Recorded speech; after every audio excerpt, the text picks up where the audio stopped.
салом дӯстон, оё дар оилаи шумо ва ё хешовандон никоҳи байни миллатҳо мавҷуд аст? агар ҳа, онҳо шаҳрвандони кадом давлат ҳастанд?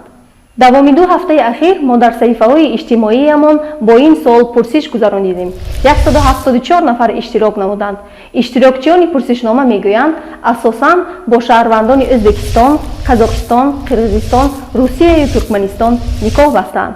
чанди пеш мо муносибати ҷавонони Осиёи марказиро нисбати ин мавзӯъ пурсида будем.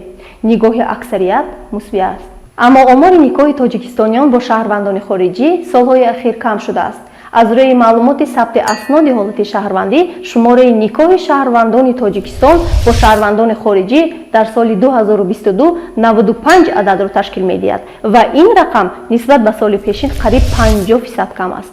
шояд бипурсед ки мо ба чӣ хотир дар ин бора мегӯем? ба шумо ҷолиб аст? ба наздикӣ як филми ҳуҷҷатии ҷолиберо манзури шумо мекунем ки дар бораи ҳаёт ва рӯзгори чунин оилаҳо нақл мекунад.